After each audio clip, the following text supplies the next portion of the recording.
Hey, I interviewed the voice of Tom Kenny. I know him. You know Tom Kenny. You've never seen my walking interview with Tom Kenny.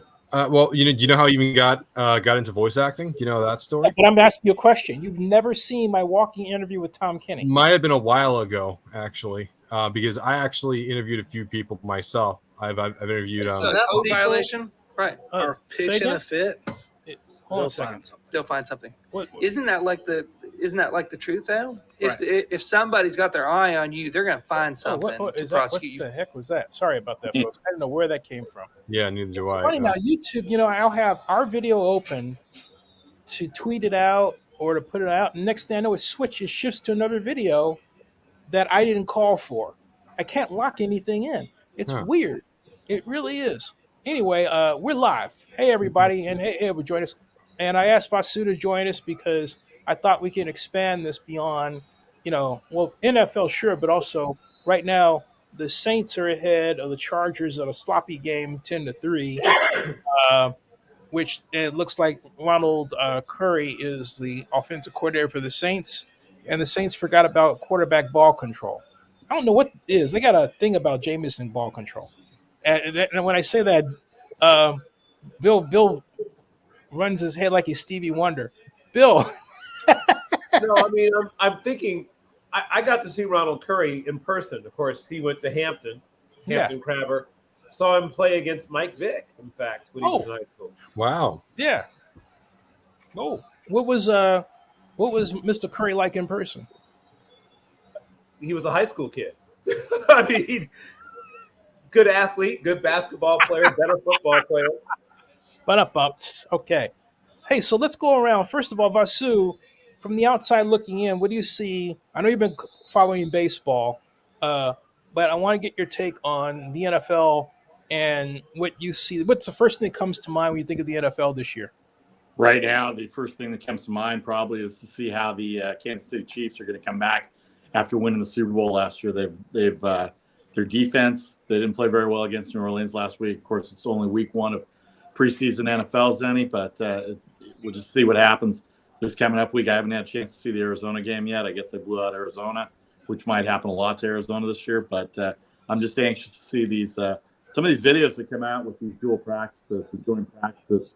I'm more interested in seeing. Unfortunately, we don't get a lot of film of that as fans or as media people, and I'm more interested to see how they're working on that. This is kind of the first year in about 5 or 6 years that I've sat down to watch Hard Knocks. I'm streaming everything nowadays, so I've got Prime Video all set up, and I got. Oh, I haven't seen a lick of Hard Knocks. Have you seen it, Vinny?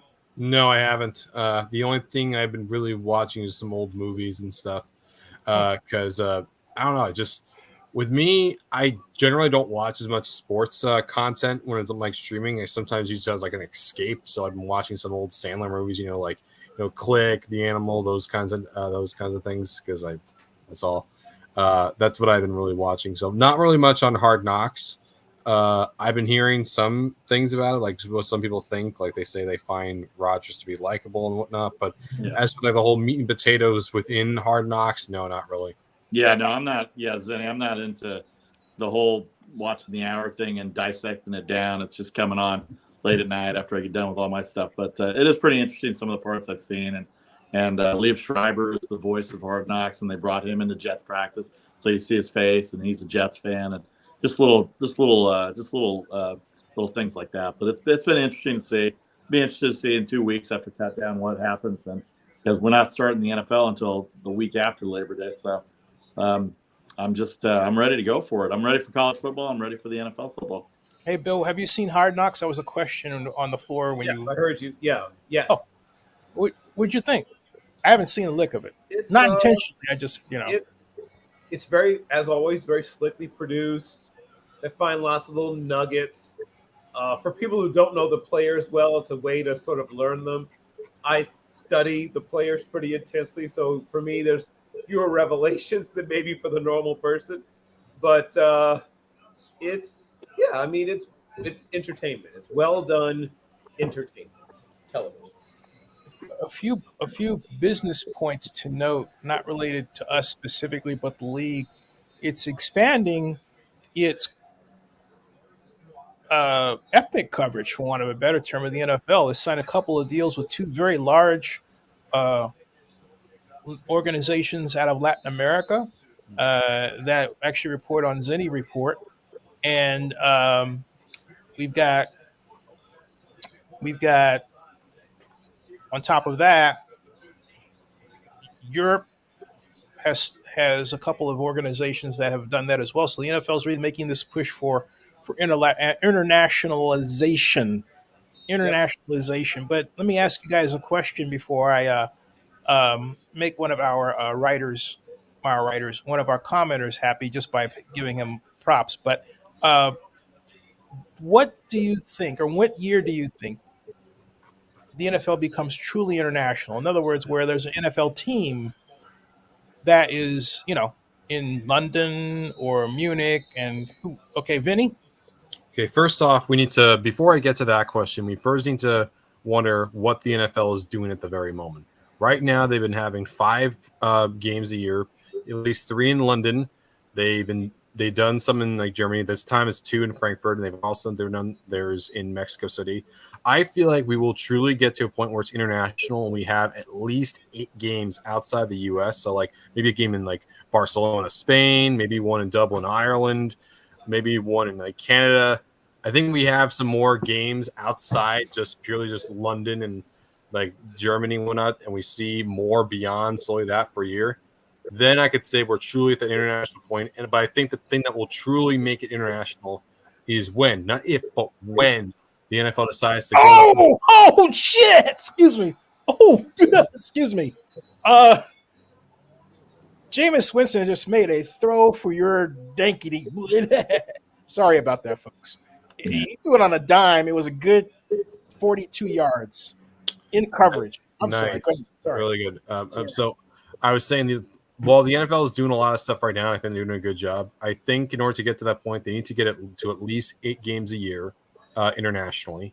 And I think they should also really discuss when the NFL decides to expand beyond 32 teams, because they've been at 32 like the last 20 something years. Mhm. And they decide to put like, I heard like 4 teams outside, like 2 in London, maybe 2 like in Germany or something like that. And maybe they could decide, maybe they can put like another team in like team or 2 in the continental US. When they decide to expand to 36 teams with at least 2 of them being outside the US, that's when I'll say, okay, this is finally where they want to be. Because they've had the build up, and this is a very, very long build up to climb. It's a very long staircase to climb. The journey to 1,000 miles begins with a single step.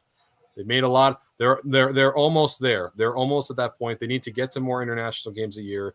And then when they decide to expand the number of teams, when they can say, okay, let's go to here. That's when I say, okay, they finally reached their destination. That's my answer. What about you guys? Anyone else want to take that next? I just I'm interested to see where they expand first, because 36 is the next number that they would expand to. But like everything else, that every other sport that's expanded, it's the talent level is not as great. It's kind of, I'm not going to say it's watered down. They're all professional athletes, but 36 teams, a lot of teams, and I guess you would have to do six divisions of 6 teams in each division, or something to that effect, and then probably more wild cards would be involved in that, and then be more revenue in the playoffs, and that's where they're all going to make their money anyway, in the playoffs and the Super Bowl and all those avenues of that. So that more game, and then if they do that, are they going to increase the number of games to 18 games? Then They will. That's the case. So that's probably the next avenue. As far as international, I don't have any idea of what. I know they like to promote the game worldwide, but I'm not sure international is viable yet. Maybe they will if they get to 36, but who knows? Hey, Well, you, Bill. Hey, Bill, what do you think about that? Also, Bill, you've been chatting a lot, and I'd like to know what you're chatting about this week in the run up to college football. Sure. Well, I think Mexico City happens long before any place in Europe. One, because of logistics.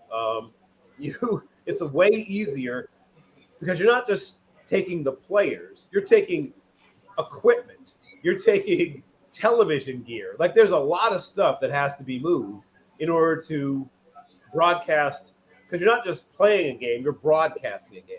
It is a television product, right, in essence. So it's okay. It's the expense is worth it if you do it once or twice a year because you're growing the game, blah, blah, blah. When it's something you're doing on a regular basis throughout the season or probably at that point, 18-week season, even though the game makes a ludicrous amount of money, it becomes a significant expense.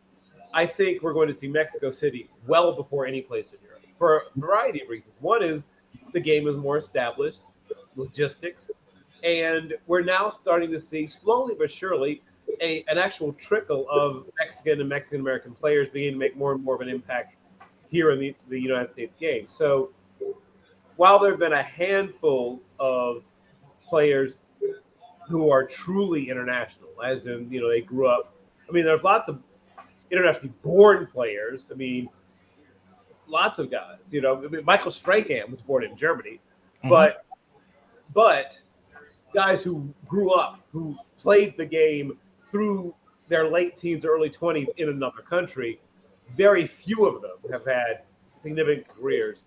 A lot of people, have had high hopes for some of these guys, but few of them have become even solid to above average players, with one or two exceptions.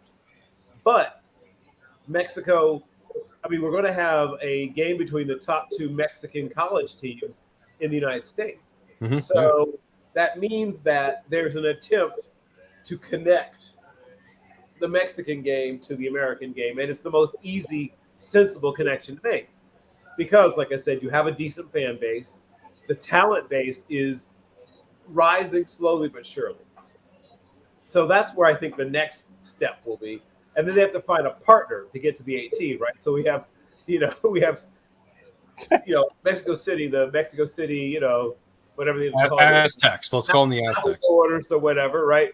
There actually is a team called the Condors. There was a team called the Condors in the LFA. When they moved to Querétaro, they became the Queros Negros. I know that because when I worked briefly for AFI, I was actually the guy that covered the Mexican League, and there's also a team in Italy, a league in Italy called the IFL, who played their championship game in Toledo, Ohio. Right, correct. But the level of play, there's a handful of guys who could probably play in, say, the USFL, right, or XFL. From what I've seen, I haven't seen a single guy where I thought, oh yeah, that guy's an NFL player, and that's some of it's size, some of it's speed, but most of it's skill, right? Just the skill level. You watch those guys run routes, and you'll see one or two guys that seem to have a really good sense of route tempo and route deception. It's one thing to know sort of mechanically, to know I take this number of steps, I break here, right? But eventually, if you play the game long enough, you develop a feel for when to sort of deviate a little bit, when to wiggle a little bit, when to do this a little bit different from the play is actually designed. And that's where you don't really have that yet with most of these players that we're talking about. They don't know when to break the rules. Shoot. Oh, no. I gotta go. Let me go to the other room. So 1 second. Uh-oh. Oh, boy. 1 second. Is your mother behind you? Yeah, but I gotta go because she doesn't realize that I'm on the program here. So hold on a second, folks. All right. Bill, I was also going to ask you, why Mexico City, not Monterrey? Well, I think two things. Infrastructure and Monterrey's not a bad option either. And maybe you could eventually do both. Obviously Mexico City is enormous. Oh, I know. It's larger than New York City. It's larger than the next, what is it? I think if you take the 7th and 8th largest cities in the world together, I think it's larger than them. It's an enormous city, first of all. It's huge. They have the infrastructure. They have there's enough, though there's obviously pockets of poverty in any large city anywhere in the world, but there's enough people with money, and that matters, that you can fill a stadium. And I'd have to do a little bit more research on Monterrey. Monterrey isn't a bad candidate, but I don't know if you could sell, let's just say 60,000 or 40,000 season tickets yet. Yeah, I just checked. Mexico City, in terms of population, it has in terms of the UN 2018 population estimates, Mexico City has an estimate of 21.5 million people living. That's what I said. It's bigger than the 7th and 8th largest cities put together. That's what I meant when I said that. Yeah, but if you're talking about just the city proper, it's larger than New York City. It is like not over 9 million. Yes. So it's a lot. It really is a That's lot. the point I was making. Yes. And though our version of football, hasn't penetrated as deeply as you would really like before you really looked at expansion, even with let's say you get 0.1% of that 21 plus million really interested in American football, you can make a go of it. I mean, that's like you could actually start building something there. So yes, you start with playing a game here, a game there, as you sort of set down roots. But if they were to put actual development money, that means getting youth football, our version of football, going. That means getting high school football, our football, going. That means they have college football, but it's basically like high-level club football. It's not even quite D3, right? It's like a really good intramural team, right? A bit like with a bunch of guys who played in high school is what it looks like, right? If they were to put 12 years worth of development money, drop some retired coaches in there, give them a little stipend, shoot a documentary film, you know how you do that. And I think by the end of that 12-year period, you could have, because of that enormous population base, just by statistical probability, you're going to find some players, right? I mean, that's the math is massive. You have enough people that if you introduce them to the game and convince them to play this rather silly, violent game that, very few of them have interest in now. But if you drop more promotional money, developmental money, coaching, you're going to get some players. And when it'll really start to penetrate is when you have 2 or 3 Mexican-born, non-kicker, Mexican-born players, a defensive back, a quarterback would be ideal.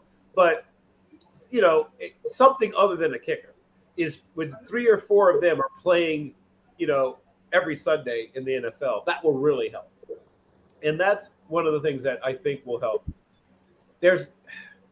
While I know they really have their eyes on Germany and to a slightly lesser extent England, the coverage of the logistics and the lack of real deep connection, both with the game in a viewing way, like it's a novelty. People watch our football there, and there's a growing number of real fans. Don't get me wrong. Ireland, I have a friend who's like an Irish our football blogger. I'm aware that it's beginning, but it's still a very much a niche sport. It's very much a niche sport. It's probably slightly above highlight, maybe, where like you can find people who are super into highlight or super into whatever, but it's below things like hurling. I mean, it's we're getting crushed by cricket. We're getting crushed by these other sports in terms of both viewership and participation. So I think though the jewel in the crown may be places like Germany and England, they should satisfy themselves at least initially with, to quote the philosopher and poets of TLC, the lakes and the rivers that you're used to. Also, what about Canada? Is it still the CFL still? Once again, the game is already very popular there. Now they have obviously their own league. You'd have to work out something with the CFL because if an NFL team starts there and succeeds there, it's going to kill off 1 or 2 CFL teams. It would kill off the Argonauts because I'm probably sure it would be in Toronto, and it might even kill off the Tiger Cats also because they're nearby Hamilton. Right. So that's my issue is that you'd have to essentially do what Major League Baseball should have done with the major leagues is compensate them and maybe give them some sort of relationship where, hey, we ended up cutting these guys, so they're essentially quote unquote relegated to your roster. Something like that maybe, so it isn't just ravaging these teams for both audience and talent. But Yeah, I mean, Canada could definitely work because, like I said, the game has been popular there for, 100 years. Not as popular as here, but much more popular than all the other places we've named so far. Um, there's a strong and abiding love for the game there, and lots of, as you know, lots of black athletes, particularly quarterbacks, found their way there because they couldn't play here. Chuck Healy and a bunch of others had, solid careers there when they would not have been allowed. Comrade Holloway, and obviously, Warren Moon is the most obvious example. 5 Grey Cups in 5 years, but eventually could come back south and have a Hall of Fame career.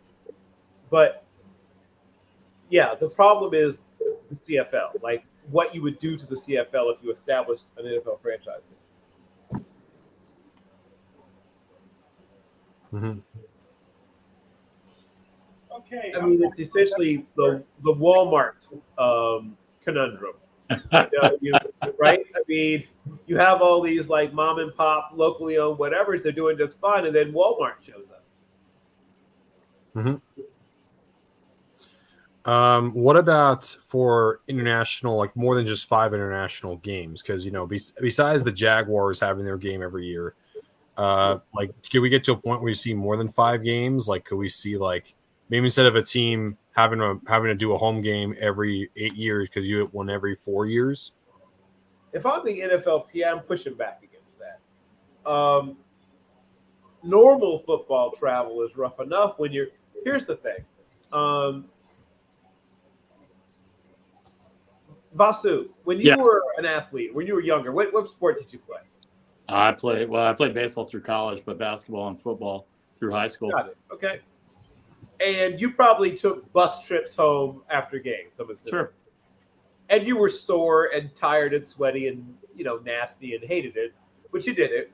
But you did it, well, one, because you loved it, and 2, you probably were only on that bus for, I'm hoping, under 2 hours. I'm going to hope. Yeah, most of them were under 2 hours. Yes, okay, good. A couple of trips longer, but right. to LA. So you just played a game in Dusseldorf, Vinny, and you're a running back. You had 24 carries. You also had 3 receptions. You got lit up a few of those times. Everything hurts, right? They drained a big old sack of like burst of fluid and blood off your elbow right after the game, right? You soaked in an ice bath, and now you're going to get on an airplane and you're going to fly for 10 hours. That's not my idea of a good time. I mean, there's some legitimate reasons that some of these things. You can go a bridge too far at some point with some of this. There's a point at which you've made it, if not impossible, then at least difficult on the players, right? Yeah. Hey, folks. FYI, Anthony Carroll is at a wedding. Yeah, we know he's at a wedding. He sent us a picture of him at the wedding. Oh, I just saw that. Oh, Hey, yeah, I saw it hours ago. Yeah. Can someone turn my voice down? No. Who's that? Not on my end. What is No, when I did the echo, it was happening for there too. Remember the other day when Trump was getting an arrangement? that? The third, the 4th one. Got to emphasize it's the 4th one because they're just piling up. That's weird. So maybe there's a window open. Usually it's Not a window. It's not on my end. It's not on Bill's end. no. I mean a StreamYard window open extra. Does anyone have a gray mark by them? No. No. If that was the case, Do I have a what by them? A gray. Or another gray screen or green screen. Yeah. No. Oh. That's weird. It's nothing, because if that was the case, it would have been affecting me's, Basu's, and Bill's, and it hasn't. It might be on yours, Zennie. I'm gonna go through the test. Hold on. Let's see. I'm muting him. Still hear that? Okay. Mute me. It's normal now. Oh no, I can hear it on Zennie's end. Wait, He's muted. it's not on Zennie's end because I can hear. Okay, let me mute myself. There you go. Nope, somewhere. Bill, you try. Okay, what am I trying? Just mute yourself. You gotta see where the echo's coming from. Dude. Hello? Okay, I can hear. I don't hear an echo. What? I don't hear an echo. Bill, you're the culprit. Looking at you down there, Bill. You could. Oh, let me just unmute him. Unmute yourself, Bill. We can hear the echo. Well, the echo. We don't hear an echo when you're muted. So let's try again. Unmute yourself and let's see. I don't hear an echo. There. Yes. Yeah, there's an echo on your side, Bill. Oh, okay. Yeah, for some reason it wasn't like that when we were Hold on.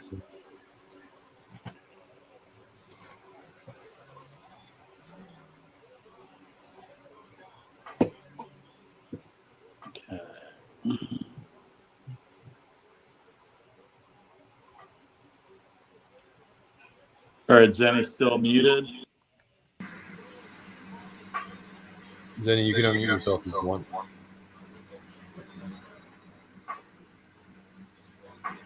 Okay. Now I'm muted. All right. But Bill was frozen. No, he's not. I don't think I am. He's not. Let's. Past tense. Yeah, Bill. That's. Yeah, that echoes from Bill. Go. Now all the world is seeing our words. Hey, folks, trivia contest. Help us figure out this. Come on, Bill. What are you doing over there, man? You got something open?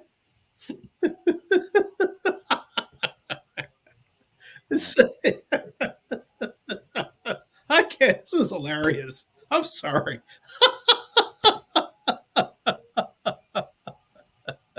Oh, gosh.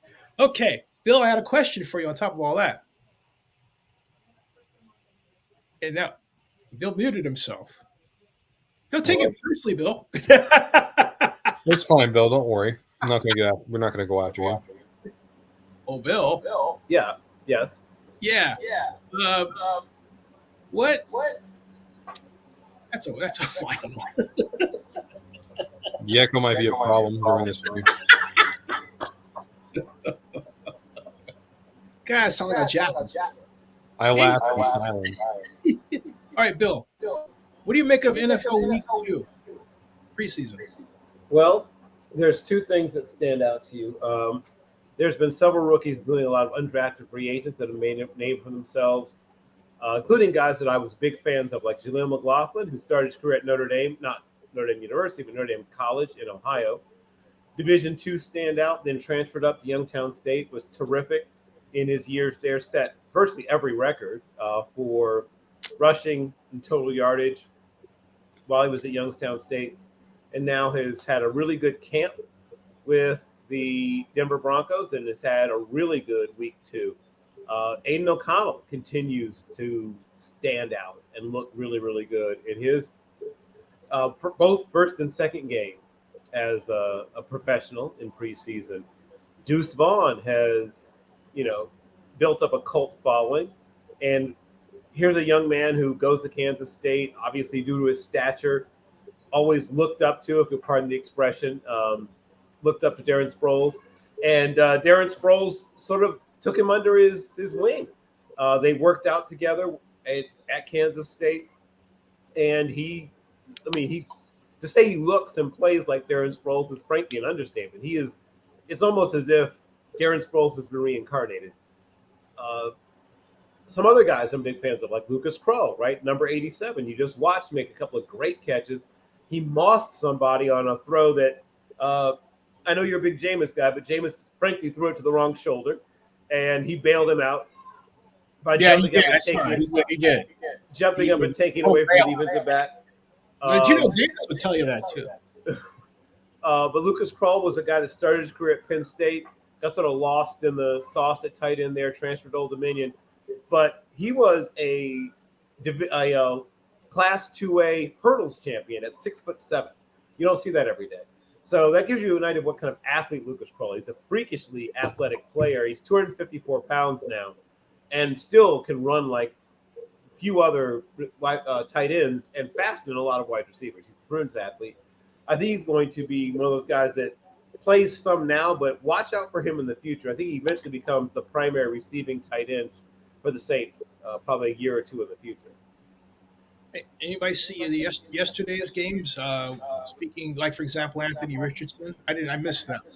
Yeah, I mean, all the things that people like and all the things that people don't like about Anthony Richardson have been very much on display in both of his attempts, to quarterback. His footwork is an adventure, but he's 6'4" and a quarter. He's 244 pounds. He runs a 4.43. He can jump 40.5 inches. I mean, he's a ludicrously athletic person. His judgment, the way he sees the field is hit and miss, quite frankly. When he sees it and when he trusts it, the ball comes out and it comes out beautifully. I mean, it's a beautiful thing watching him throw a football.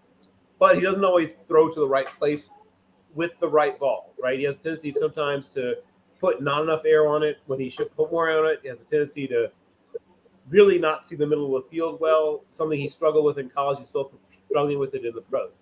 But they decided to go with him. Bill, can I ask you a question? Don't you think, like, if that's his problem, why would anybody be stupid enough to put him in a play that asks him to do that? Well, because the defense knows that too, unfortunately, Zennie, and they take away the boundaries. But Bill, that begs the question. If I'm playing a 4x1, all right, asymmetric left or right, that takes away the middle, and I can force a person to think in terms of weak sides. So my point is, again, why is anyone stupid enough to call plays that do that? Oh, you got to learn. You got to learn. You're going to have to run in those situations. Right. I mean, it's some draft pick. right, and that's what everybody makes mistakes. I mean, Zennie, that's what preseason is for, quite frankly. What, for stupid football? No, you're not trying to win games. Like, you don't care about winning games, frankly. In the Oh, but you don't care about having logical plays either. Well, no, here's what I'm saying. And while I'm sure when they're playing actual games, they have game plans for. They don't game plan for preseason games. There's no game plan. It's preseason. Not all. When Some teams game plan. Situational. Sort of, kinda. But I mean, it's not a true full game plan. But that doesn't excuse stupidly designed plays. Here's what I'm saying. They don't care. For lack of a better putting it. I know they don't care. Because it's they're like their glorified PE school rather than science. I'm tired of this intellectual crap. I get what you're saying. But they have a very young, in fact, the youngest quarterback by about 2 years and change of any of the guys who are projected. Well, no, not quite that. But I guess he's about 7 or 8 months younger than Bryce. But the youngest quarterback who's going to be projected to be a starter. I'll put it that way. Yeah, but all the reason to get him into an offense. And he only had 300 start and not and he only had 393 pass attempts in his entire collegiate career. So a lot of things are new to him. They're fine with him throwing interceptions. They just want him to learn, right?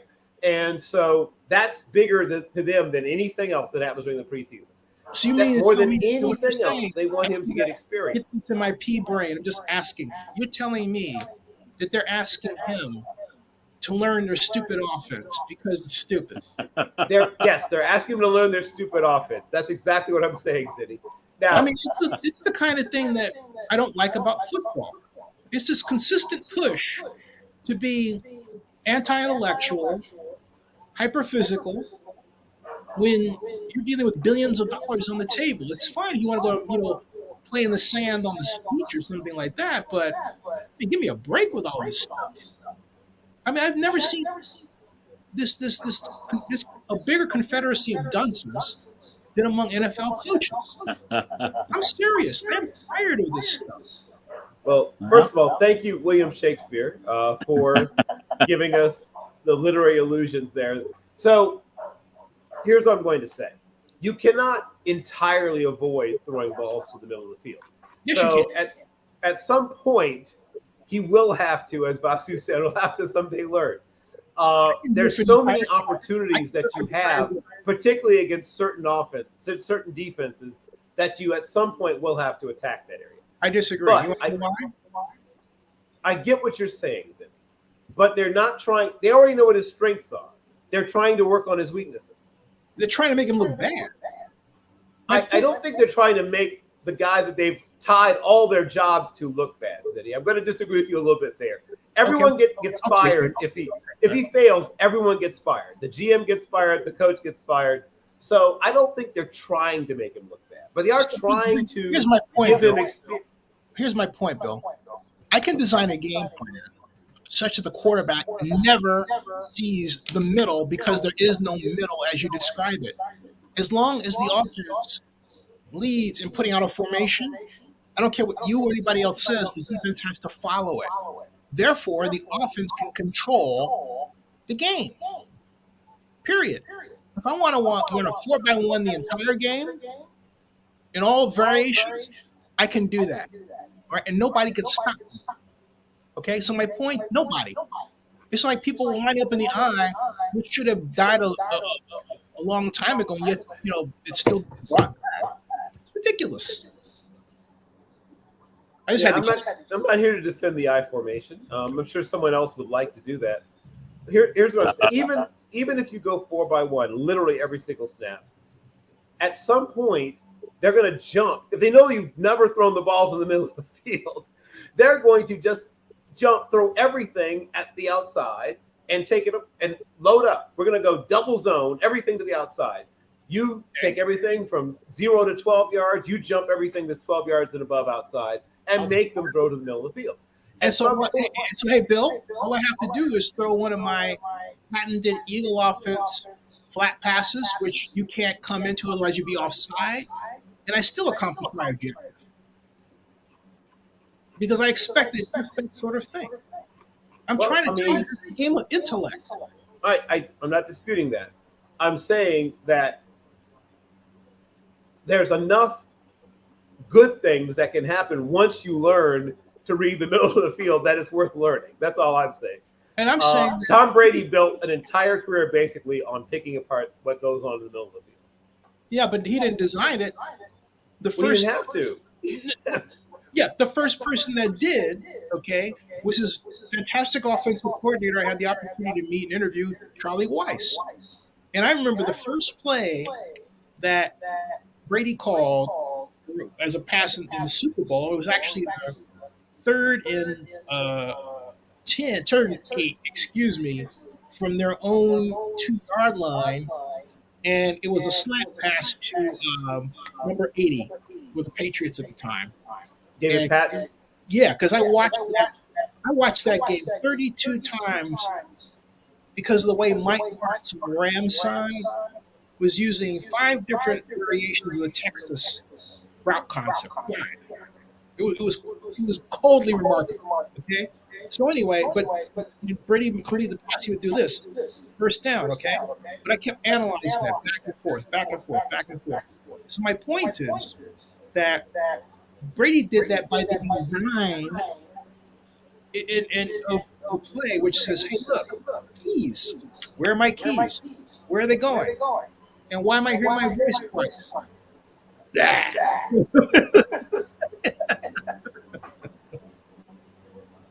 Oh man! Hey Zennie, I got about 10 more minutes, so. Oh, hey, Masu, I want you, and I want to at this point indulge us because we have our Oakland Rays fans here. One, Oakland Athletics wants to take that's the question. So this is the Vasu time. all right. Zennie is the man. I don't know about W. Well, I hope it's still the Oakland A's, but it probably looks more and more like the Las Vegas A's. Yeah. There's no way around it right now. I have no idea. I have no idea how else it's going to shake out. The city of Oakland has done a lousy job, in my opinion, on all 3 professional franchises. I don't need to be obvious in saying that right now, but as far as I see it, it's still not going to be 4 years away. They don't have a stadium. They don't have a plan in place yet. They had 2 different sites. Now the Tropicana is the next site, so I got to imagine the Las Vegas is going to be the site. But I found it very funny, and I don't know if you did too, Zennie, or you guys, Bill and Vinny, that Yeah. Mark Davis complained about the A's by not negotiating in good faith with the city of Oakland, which I thought was kind of black. I thought that was really funny. That's hilarious. Yeah, that's totally hilarious. Totally hilarious on his part, but I understand maybe he doesn't want to share the limelight in Las Vegas because they've got the Knights there and they've got the Women's Basketball League. The Aces are doing really well there.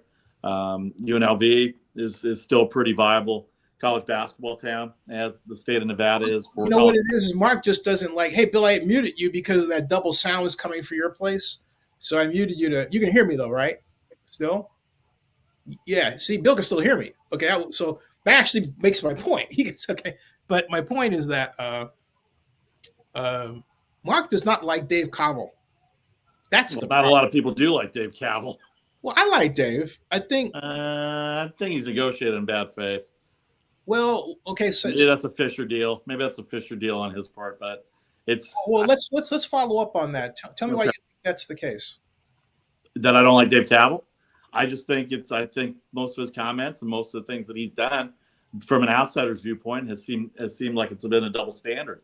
I just don't understand how he's not talking to people on one end, but then he's complaining on the other end that they're not communicating back with him, whether it's the city or whether it's the fan base, or whether it's John Fisher himself, or whoever else is involved in the communications of trying to hold on to this organization and this possibility of staying in Oakland. I think on both sides they've negotiated in bad faith, and I think the city of Oakland has its share of blame. I think John Fisher clearly has his oaths to sow, and Dave Cavell is part of that organization, so he's got his problems as well too. I just don't see how else. It's a three-sided sword, and I just don't see how anybody is trying to claim innocence in that negotiation, or whatever the negotiation is. Either way, regardless, the A's are going to be leaving from Oakland to Las Vegas. But the real question I have is, the MLB is looking to expand to 32 teams long by like a decade from now at latest. Nashville's probably going to get a team. But could Oakland or someplace in like the Bay Area potentially get an expansion team as well? Or do you think those hopes are kind of dashed? Well, I was hoping San Jose years ago would get the Oakland A's because there's a viable fan base down here, and it would have been great if the Giants had let that territorial rights go, because they're not giving it up. No, I know they're not giving it up. Then why should they give it up? I understand that, but Larry Bear will never give that up. Right, and there should have been Fremont should have been there. East of Livermore should have been there. There's all sorts of areas in the East Bay that they're potential. See, as an Oakland fan, I didn't watch San Jose. Right. No, I get it. Could Sacramento be in play potentially for a team? Yeah, they could, but I'm not sure they could draw the fan base. They do for the Kings, but it's a smaller venue than it would be. They're doing pretty well with the River Cats, but that's not a Major League Baseball stadium that they're in. They get 15 to 20,000 a night. You want that for a brand new expansion stadium? I'm not sure you do want that. Sacramento could support it, but for how long? A year or two? 3 years?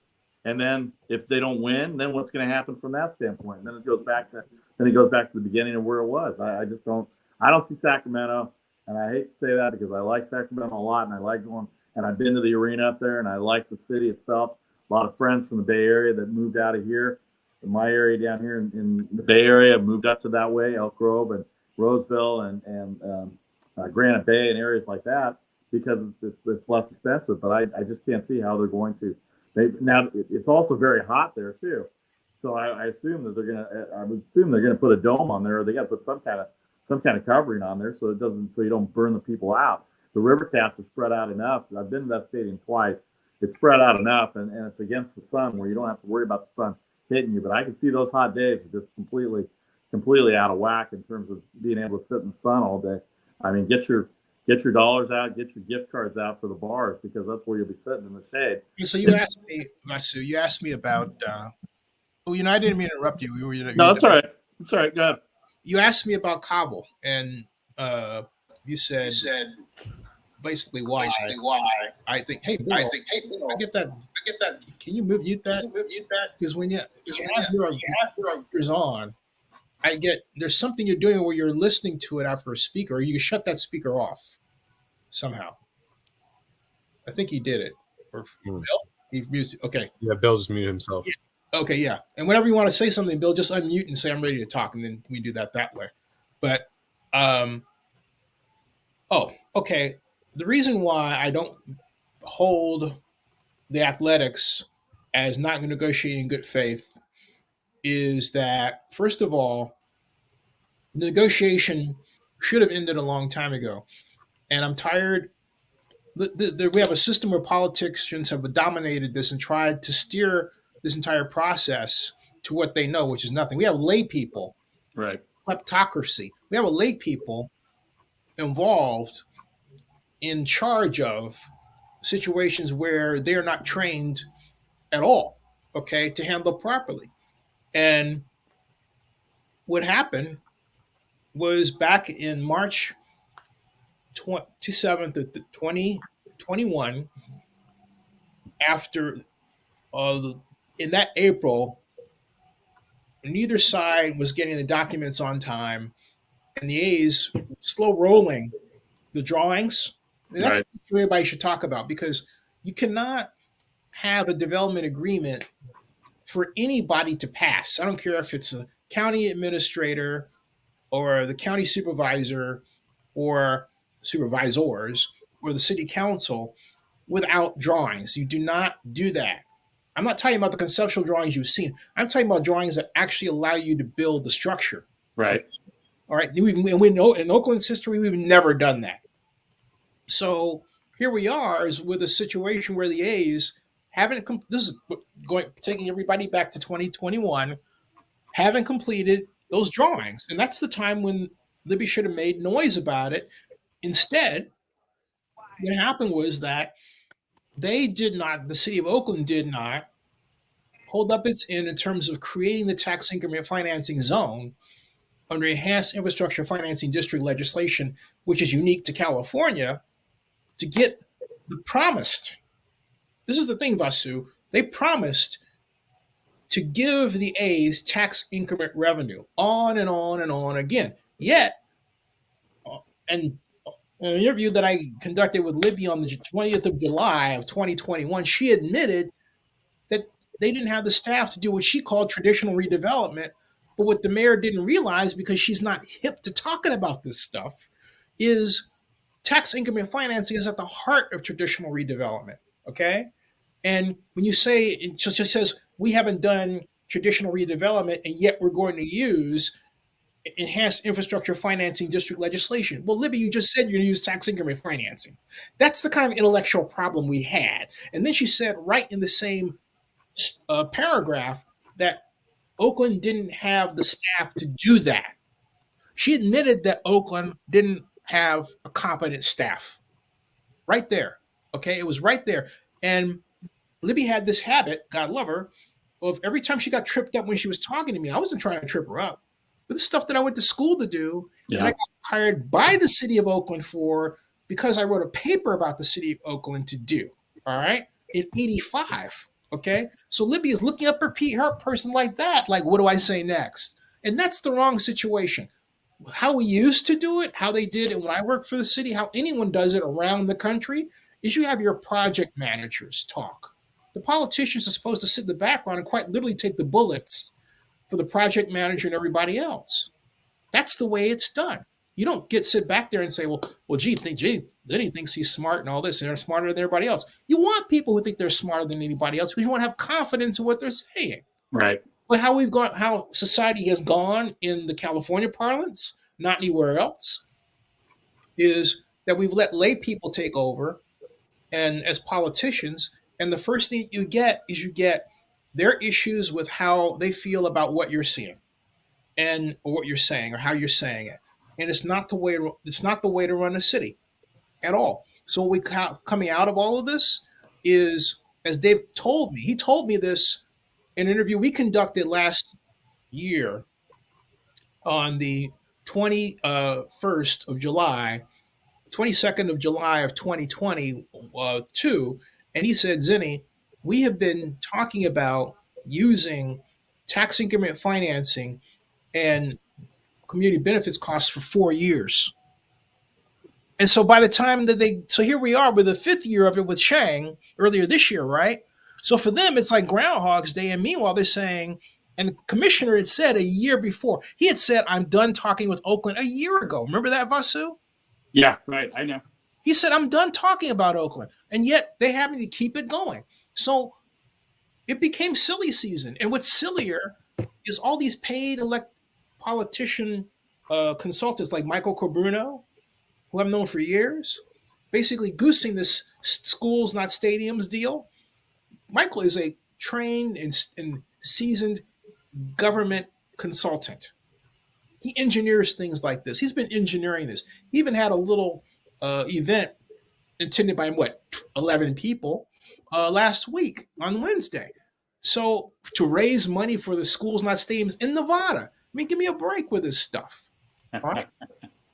The time to have done this, the magic time to have done this was when Gavin signed SB 293 scaring the law, allowing tax increment financing to be used.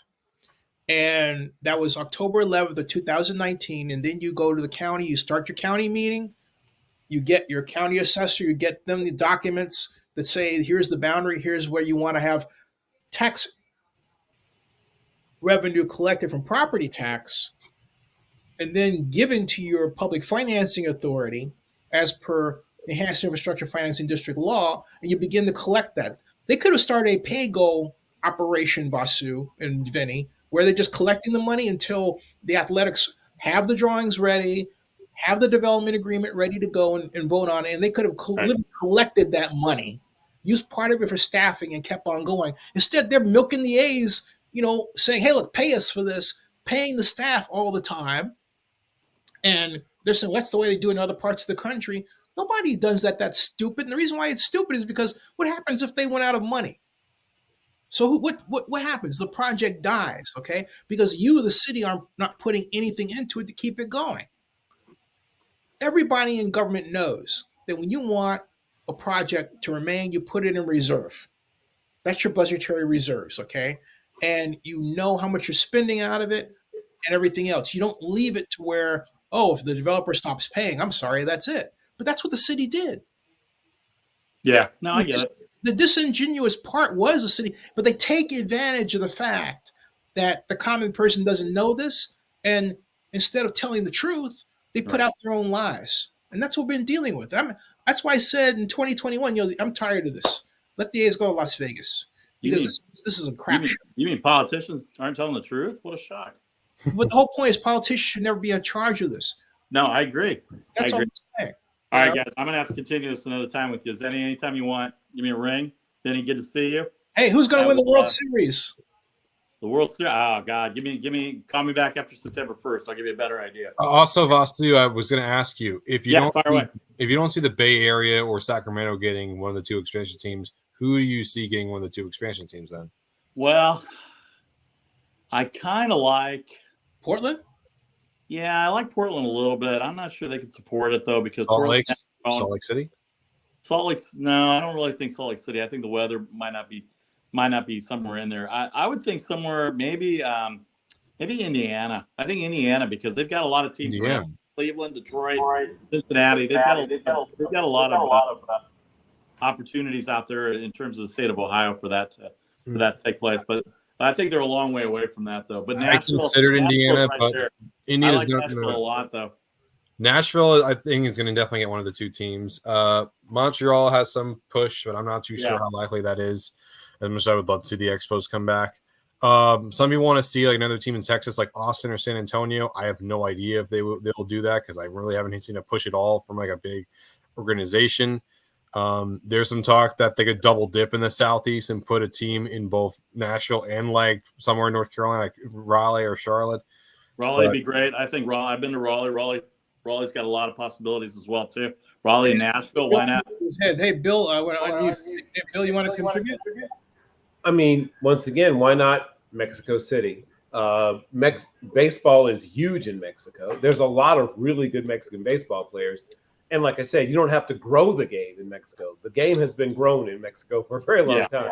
Yeah. I want to see Monterrey. I think is more likely for that as opposed to Mexico City because of one major reason. It's nothing to do with infrastructure or the crime or anything else. My main question about why I don't think Mexico City is going to get a team is because of how high the elevation is. If you think Denver is high, that doesn't even Oh, close I know. to I know how it's high Mexico City. yeah, it's like 7,400 and something or whatever. I Yeah. know it's high. All I right, don't guys. think that. Sorry to interrupt. Yes, I gotta take off. Yep. Good to All right, see so- everybody. Good Take on you. care. All right, cool. I I would mean, love you to see saw- Team Mexico City. I don't disagree. You saw what they did with the humidor. I mean, there's things you can do if you're truly that concerned. But I don't think people hate watching balls fly out of ballparks that No. much. Hey, question for you, Bill and Vinny. Talk to me about something that Vinny was tweeting about, and that's the senior class for the Hall of Fame. They let Maxi Bond die before he made the Hall of Fame. Yeah, well, and that to me is inexcusable. And frankly, it never should have come to this. I mean, he was such a great player. It makes no sense that he's been waiting this long anyway. There's so many. This is. I don't want to get up on my soapbox, but there are players who are inferior to Maxi Bond who've gotten in on the regular ballot. Forget senior ballot, and to see him have to wait so many years. First of all, his regular eligibility shouldn't have ever expired. He should have been in before that happened, but he should have gone on pretty quickly once he got to the seniors committee. So it's disappointing to see this happen. It's just, not only that, he has more Pro Bowls than anyone else in the 1960s. More than anyone else in the 1960s. He had more Pro Bowls than anyone else. Yep. That's whenever you say that to someone, you had more than anyone else for an entire decade. You'd think he'd be part of the main de facto all-decade. Apparently, they didn't think that was good enough. Pathetic. Just honest. It was an odd situation. It's odd all the way around. Yeah, no, it's odd all the way around. And he was a terrific coach. I mean, not that that necessarily matters, but he's a terrific coach after he retired. I just feel like to be as good as he was for as long as he was, it's hard to justify him not being it. Yeah, and I don't say this often, but I said point blank, and some people got angry with me, but honestly, I don't care. I said shame on the voters, shame on them all. And I understand some people were upset when I said, Vinny, why would you say that? Listen, this poor man, people talk about Steve McMichael's health and all that, and I don't disagree. Yes, he has ALS and everything, but Maxi Bond has been in way worse health for way longer and has waited far longer to make the call for the Hall, which now he'll never be alive to see. So a lot of those people don't even know about the health conditions of other people. The reason why they're talking McMichael is because no offense to McMichael, it's because that's the most publicized and he's more recent. We don't know how his Maxi's health was. You don't know how Jim Marshall's health was, or Eddie Metter, or Roman Gabriel, or all these other people that played in like the 60s or above. That the average male life expectancy is 77 and a quarter years old. Maxi lived to be 85 years old. So more than likely, they're going to have way worse health problems as the game was far more, aggressive back then. Like you mentioned Billy Howden all the time, Bill. He's 92 years old and he has made so many statistics, but he hasn't even been named as a semifinalist yet. So I don't think these people that say care about health. I care about health, about people. That's why I would have liked to see Maxi Bond make it while he was still with us. But now, unfortunately, that's not going to happen. And, it is what it is. You can't control that. But I would hope, I hope and pray that this gets a bit of momentum at the end because the seniors are going to meet in a couple of days. And before this, I chose my three seniors as Randy Gradishar, Al Wistert, and Maxi Bond. That's still my number three. I think, Gradishar was very close last year. Wistert, part of 6 all-decade teams. I don't know why that guy's not in the Hall of Fame yet. And for Maxi, all the Pro Bowls you can in that decade, I think those are just 3 obvious choices for me. I saw your choices, Zennie. There were Randy Gradishar, Joe Jacoby, and Roger Craig. What yours, Bill? What are your 3 seniors? Yeah, you and I agree, Vinny. And there's other people I'd love. I mean, Roger Brown is near and dear to my heart for several reasons. But Al Wistert is undeniably a person who should have been in the Hall of Fame decades ago. It's frustrating. It really is. Billy Houghton is a guy that I've been, banging people over the head about for over a decade. And he should have been in 20-something years ago. Mhm. For him to have put up the statistics that he did in a run-first version of the NFL, where the best quarterbacks he played with were probably Mid. Babe Pirelli, maybe Tobin Rote. He Or spent, I bad. think, a year with Milt Plum. And look at the numbers he put up. So he played mostly with average to below average teams, with mostly average to below average quarterbacking, and still put up dominant numbers. The only person in the entire era in which he played who was even comparable was Raymond Berry, who played with Johnny Unitas. Yeah, and the fact that Houghton was able to do that with inferior quarterback play, it's sort of like the case for for wide receivers in the modern era. Like you have three receivers that are canceling each other out. You have Andre Johnson, Torrey Holt, and Reggie Wayne. Yep. Reggie Wayne isn't really as big on some people's minds because he played mostly with Peyton Manning, and when he became number one, he became with Andrew Luck. So, but I he's still legendary. Don't say no to me. Torrey Holt early in his career with Kurt Warner, and he had a couple good seasons out of Mark Bolger. But I'm very high on him too. But the biggest push for Andre Johnson comes down to this one aspect. He was Mr. Tech. No matter what happened, no matter how many quarterbacks he had, whether it's Ryan Mallett or Ryan Fitzpatrick, I think maybe Brian Hoyer was there for a year. David Matt Schaub Schaub. was mostly there. You also had T.J. Yeldon. You had numerous quarterbacks, Yes, but didn't matter who threw to him. He was dominant every single game that he played.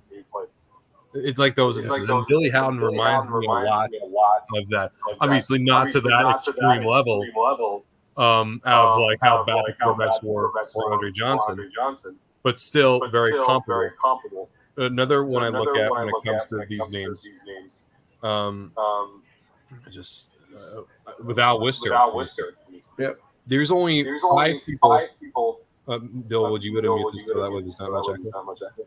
Okay. There are only 5 people here in the 1940s who were part of all the 6 major all-decade teams. They are Bulldog Turner, okay, legend, like made in the Hall of his first couple of years. Steve Van Buren, one of the greatest runners ever. Marion Motley, one of the first people to break the color barrier, along with fellow Hall of Famer Bill Willis and 2 snubs from the Hall, and Woody Strode and Kenny Washington.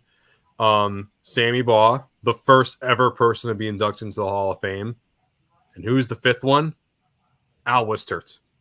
All those other 4 names made the Hall in their first year of eligibility or very shortly after their first year of eligibility. But Al Wistert, despite on that same list of those 4 other guys, is not in. Mind you, Don Hudson, who's viewed by many as one of, if not arguably, the greatest player to ever play this game, did not make it to all 6 of them. You have other legends of that same decade. Sid Luckman. I mean, he wasn't part of every all-decade team. You have many other guys from the 1940s that were not part of every single all-decade team. And I'm big with Laverne Dilwig and Verla Willen, but those guys weren't part of every single all-decade team. And not talking about second or third team. I'm talking about first team. Al Wistert was part of every single first team all-decade team. Same with Sammy Baugh, Steve Van Buren, Bulldog Turner, and Marion Motley. If those guys are in, and if they made it so early, Al Wistert has to be in. Period. At what point are we creating, I gotta ask you guys, a situation where, let's just say, Roger Craig winds up not getting in, and this carries on for another 6 years. And that goes to we had this conversation before, and I was calling for some sort of super meeting. Well, I have the list of all the names right now. The names that are part of the final 12 before they cut it down to 3.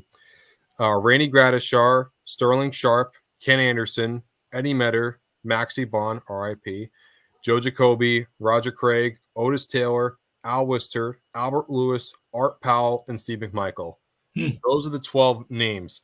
The ones that were part of the list last year, other than the ones that got in that are not here, other than the ones that got inducted in Howley, Riley, and Klecko, are Bob Kuchenberg, who was one of the runner-ups last year, which is shocking why he wasn't on here this year. Cecil Espel, which is very sad because I really like him. Tommy Nobis, he's Mr. Falcon. Like I don't understand why they don't push for him enough in Atlanta. And then Everson Walls, who led the league in interceptions 3 times. Looking at these names, I do think they have a good chance to come back next year. But, you still have other names that were semifinalists like this year, last year. You have Lester Hayes, Jim Marshall, Clay Matthews Jr., Mike Ken, Chris Hinton, Billy White Shoes Johnson, George Coons, Stanley Morgan, Mark Clayton, Laverne Dilwig, Charlie Connerly, Steve Tasker, Carl Banks, Henry Ellard, and Otis Anderson. And those names were part of the cut down either from before it went to 12 from this year and last year. Chris, hey, fun fact, Chris Hinton's father, Morris Hinton, was my mother's boyfriend. Wow, that's pretty cool.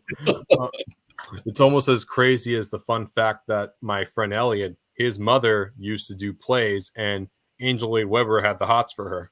Hey, yeah. Okay, so here's my question then. All right. At what point, because I've asked it before, but I'm asking in a modified way. Sure. Shouldn't we have a list, an NFL Hall of Fame to-do list? In other words, the to-do list is making sure that these players get inducted over the next 5 years so that we can consider ourselves up to date and not behind schedule. Because I remember I was having a conversation about this with Ray Chester, who I believe should be in the Hall, and I should call and see how he's doing. But he said to me his concern was that what he did, first round draft choice in 1968 on Morgan State, arguably the first of a breed of blocking but fleet pass catching tight ends, will be overshadowed by what could be considered the second generation of fleet pass catching tight ends led by the Kellen Winslows of the world, right? And now we've got any number of people that are coming on and are going to retire at some point. People in the area of where Gronkowski is retired, I think. Travis Kelce. We don't know. Maybe I'm thinking Rod Gronkowski's retired, right? He'll make it first ballot, I think. Yeah, he'll be for sure.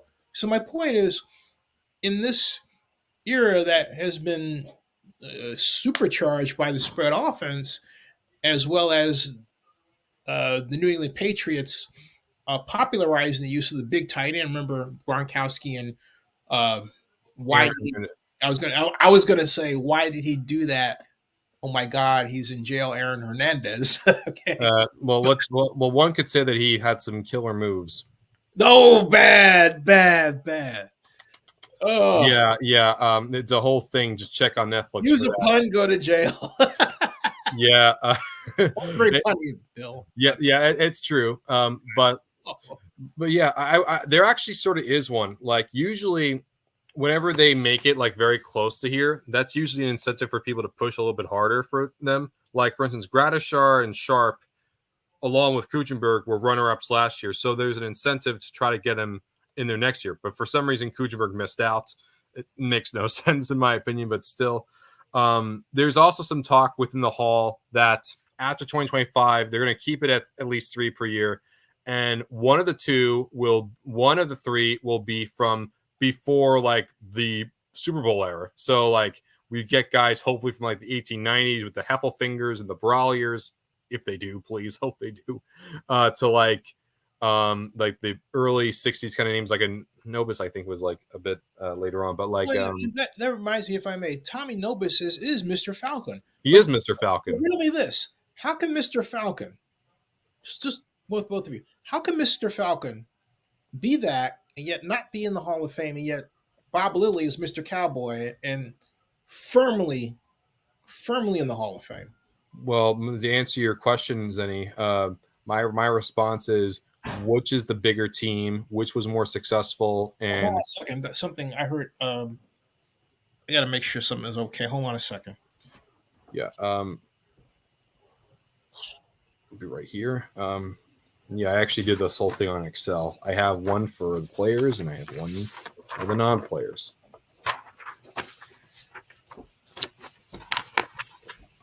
I always carry this thing with me, so that way I just show other people what's been eligible. Made sure that I had it in my suitcase as well. Always gotta push the good fight for everyone, both for physical and for digital.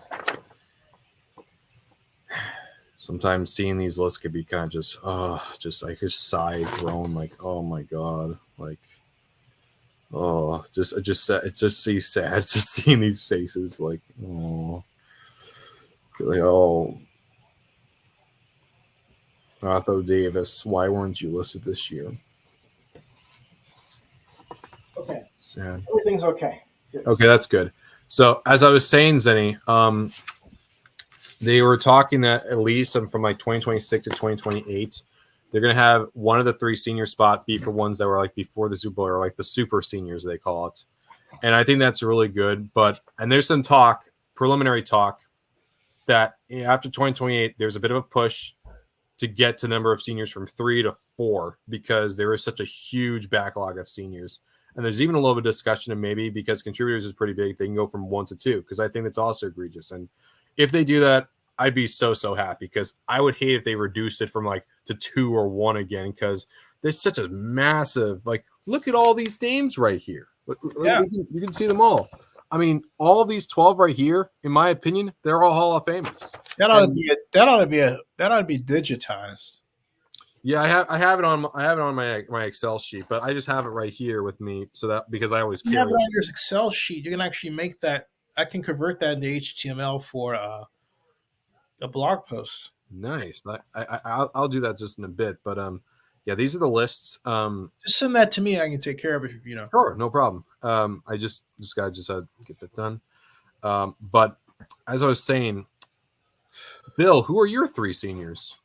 I listed the ones that were listed that are here for this year. The ones that are for this year are Rainey Gradishar, Sterling Sharp, Ken Anderson, Eddie Metter, Max Vaughn, RIP, like I said, Joe Jacoby, Roger Craig, Otis Taylor, Al Worcester, Albert Lewis, Art Powell, and Steve McMichael. Out of those 12, who are your top 3? Yeah, well, I mean, I think we agreed on the top 3, and Ken Anderson is somebody I've also long advocated for. So he'd probably be my 4, and if I were going to go to 5, I mean, there's people that weren't on the list, right? I love Richie Pettibone. He had an amazing career. He invented the strong safety position together with Clark Shaughnessy. Pat Fisher, pound for pound, maybe the toughest player of his era. Is only one of them. Pettibon's a non-player. You being the coach contributor. Non-player. So you just got to talk about players. Just people that. Well, if there was a non-player, I would say Judge Wells, AC Wells. Yeah. He would be my non-player. Yeah, that'd be my non-player if I had to go. My non-player is Oliver David Thompson. He's the guy that literally made football professional. Okay. Yeah, I could see that. Yeah. The next one I would say My non-player is Jim Steig. Jim Steig, NFL's senior vice president of professional events, and actually he's called Mr. Stewart. I have to put Don Rice in. I don't know how you handle it. I mean, I know Jim. I really know Frank. The third Mr. Stewart, but I have never met. And I might have to circle at some point. I think one of the. I think Don White. If I have to go there. Yeah. Doesn't even really After him, I'd go Wilfred Wingenbaum. He's the guy that invented fantasy football, which is now worth tens of billions of dollars, probably hundreds of billions in some instances. And he was a minority owner of the Raiders. So yeah, that's my most moving Raider. And it's no shot against anyone else. but none of them can say they invented fantasy football. And as for like other seniors, if they were to go from like 4 or 5, I would say out of the ones that are here in the 12, I would probably go with Eddie Metter is someone I'm really big on.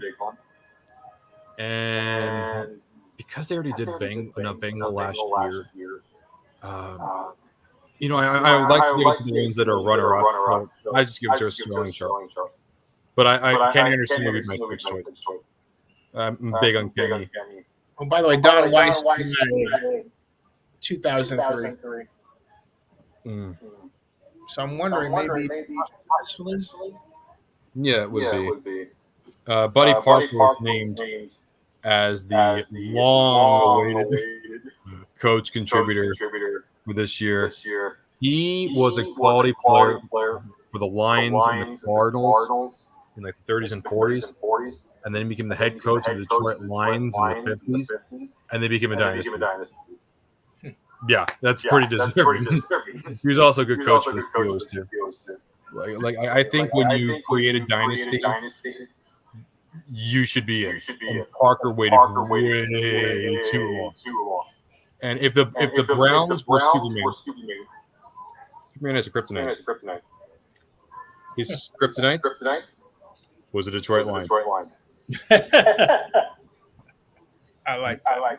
Yeah, like he was the only guy that could say that he beat Paul Brown, not one, but 2 NFL championship games. And then I think he had Buster Ramsey, I could be mistaken, took over. Oh, he was a defensive coordinator. I don't know, but yeah, Ramsey, Parker is someone I've always wanted. Like literally always wanted. And when I heard he was finally in as a finalist, I was crying. I was that happy. You know that he coached decades before I was born. Yes, I do. But just because I never saw someone, or especially live or anything, that doesn't mean I don't have sympathy or love for these people. Like I didn't see any of these players live, but I'm gonna pound the drum for like all these guys that I find deserving until they get in and move on to the next one. Because I do it for them, family, fans, and for the good of the game. Hey, gentlemen, let's do this. We've been doing this hour and 17 minutes. I'd like to do another later this week. Are you guys available? So, Bill, do you mind muting so I can hear Zennie? I can do. Oh, I said. I'm sorry.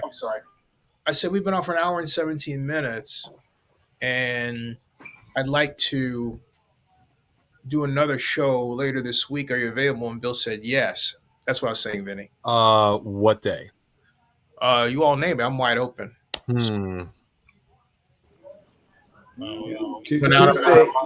Tuesday and Thursday are the days that work best for me. I'd say Thursday works best for me. Okay, Thursday. You got it. Thursday works best. Okay. Hey, folks, we will be back with more. Tomorrow, we have more Oakland A's talk. We also have some NFL stadium talk because I got a hold of the bond issue for the stadium for your Tennessee Titans. Ah, nice. Yeah. All 262. Yeah. 564 pages of it. Oh, Jesus. Say that. 564-page bond issue. And I'll discuss the similarities and differences between that one, the Raiders, and the A's. So you would say, what? But by the time you finish my show on this, you'll say, makes sense. You know, it's moving new stadiums and 512. I really do feel for the intern who typed all 512 of those pages. Oh, Bill, do you have a thought regarding the Pac-12 as we close? I have a whole bunch of thoughts. Wrote a whole article about it. I talked about. Let me down easy, Lou. Yeah, I talked about what schools they are probably going to target, who include UNLV. They already had made previous. George Klavakoff had already made previous entreaties to both Southern Methodist and obviously, which is in Dallas, Fort Worth area, and also had reached out to San Diego State, each of which had demurred. Obviously, Boise State is already on its way to a Power 5 conference, so they should have, frankly, reached out to them years ago, but they waited too long. So in order to get into the Denver market, they probably will look at trying to get into either Colorado State, Air Force Academy, or possibly both. But they can use schools. So, hey, San Jose State, what are you doing? It's time for to hit up some of the ADs and presidents of places like Fresno State, San Jose State with the old "you up" text, because if they are to survive, and of course that's a big old if, they have to become an attractive enough television product. And once again, that's what it is. If they do manage to hold on and hold out and survive, they're going to have to get very creative and very aggressive and raid, quite frankly, some teams from Conference USA, some teams from the Mountain West, and probably also the AAC. Maybe a couple from here, a couple from there, a couple from the others. If they are able to do that, then I think they'll keep their heads above water. But they will no longer be seen as a top tier. Obviously in terms of their how they'll be perceived by sort of the cognoscenti, the intelligentsia in football, but more importantly by people who pay for television. And so, they had at one point a 30 plus or 30-ish $30 million deal on the table for ESPN and said, no, that's not enough. And now they'll be getting, if they can get 60% of that, they'll be thrilled because they're hanging on by their toenails at this point. Oh, wow. Hope those toenails are long so we can hold it. Oh, But yeah. Well, right now, the Apple TV deal maybe, if it does hold together, will pay them significantly less than the ESPN deal would have been. So they, like I said, it is the time for the wailing, moaning, and gnashing of teeth. Not only that, you mentioned Apple TV. There's some rumors that considering Apple is interested in acquiring Disney, Yep. they're especially interested in getting ESPN. Correct. So despite all the things you hear about ESPN being this, ESPN that, ESPN, even in its somewhat reduced stature, still does great numbers with 18 to 34-year-old males. And that's if you're trying to sell chewing tobacco, jerky, trucks. I don't know how many people are selling chewing tobacco these days. Basketball shoes or tennis shoes or whatever, athletic shoes we're trying to use. Those are things that 18 to 34 people who want to reach 18 to 34-year-old males desperately want to reach. And of course, as I've mentioned probably a couple of times in the past, I used to work for Nielsen. So I can tell you, the sampling does take in the OTT as well as the linear television market, and was in the process of making their transition to do a better job of measuring, the OTT, the non-linear television market. 10 or 15 years ago, they were trying to do. They weren't doing a very good job, but they were trying. Now they do a pretty good job of measuring those streamers who used to sort of fall through the cracks. So a lot of times when you hear, like when people said, "Oh, Kaepernick kneeling, and now the numbers are down," blah, blah, blah. But they're only looking at cable television and broadcast television numbers. In those days, they didn't really know how to measure streamers. So that's when they were reporting, "Oh, the numbers are down. The NFL's in trouble." No, you just aren't sampling correctly. You don't know how to measure the non-broadcast, linear television, those that aren't using, either, the old, cable system or the even older, antenna system. They weren't picking up all those people using the various forms of digital streaming. And now, like I said, now they do. Now they can. All right, folks. So, question that we're asked: Super Bowl predictions. Anyone? I think it's too early. Way too It's never early. too early for Super Bowl predictions. I always have at least one or two. All right. I just haven't seen anything that convinces me that the Chiefs are not going to make it through. But I think there's going to be a different team on the NFC side, and I've gone through a few different ones. So if you ask me this again, I'll probably give you a different answer next time you ask me. And so I truly think when I really look at the whole NFC top to bottom, and as much as I like the Eagles might still get back there, but I think that somebody else emerges, somebody else comes out of the NFC, and I think it's somebody who has sort of an easier draw, to use the draw term, use a tennis term. I think the NFC East will still be a tough draw. I think the NFC Central will be a fairly easy draw. You mean the North? That's right. See, there you go. That You're shows showing your age there, Bill. I am showing my age. I definitely been showing my age. But yes, I think that's an easy draw. I think one team will float to the surface pretty quickly and dominate. And then looking out west, I mean, I don't love any of those teams. The 49ers have a pretty good chance if they can stay healthy. That's a big old if, and they have thus far not shown they can do it. Mm-hmm. And I don't really like anybody else in the West. I like the Seahawks. I don't see them as a. The Seahawks, let me rephrase that. I like them, but I don't like them as a Super Bowl team. Yeah, same here. I feel like a team that will be there in the first round, maybe win one in the wild card round, but then lose in the division round. Right.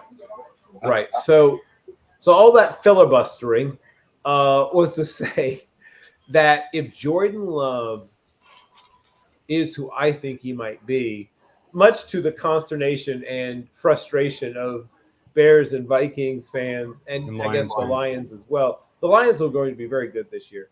But I think people are sort of writing off Green Bay a little too quickly. I won't be shocked if Green Bay comes out of there. And, of course, obviously the Eagles, the other team that I really like. The rest of the NFC teams, I'm having trouble getting sold on. It's a little difficult because the AFC is the tougher conference. The AFC is loaded.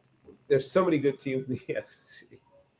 There's so many good teams in the AFC. Whoever comes out of it is going to be so battle tested. I've been through so much, and some people believe that that's a disadvantage. I think it's an advantage. I think so too, because you're more against more tough opponents. Playing against really good teams week in and week out definitely is an advantage to me. Excuse me. Once you get to a Super Bowl, because you're going to play a good team. So if you defeated.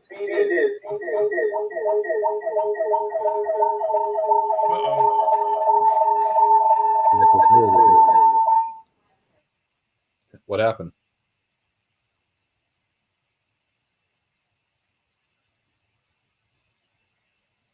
Is it okay? Are you guys muted? Are you muted? I muted me. That's weird.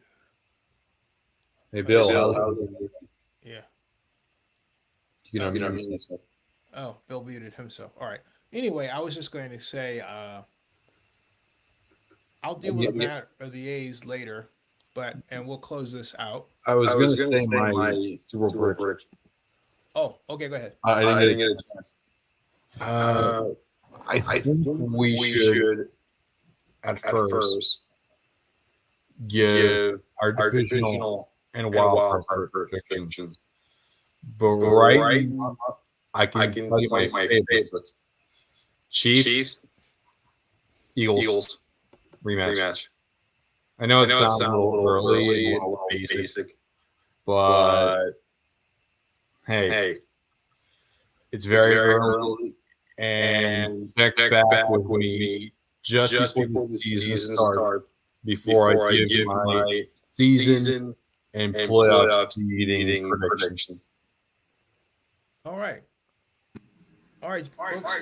We'll see you later. And stick around in the background, folks. Subscribe to Zennie62 on YouTube. Bookmark OaklandNewsNowBlog.com, Zennie62.com. That ends this broadcast. Stick around, folks. All right. Peace out.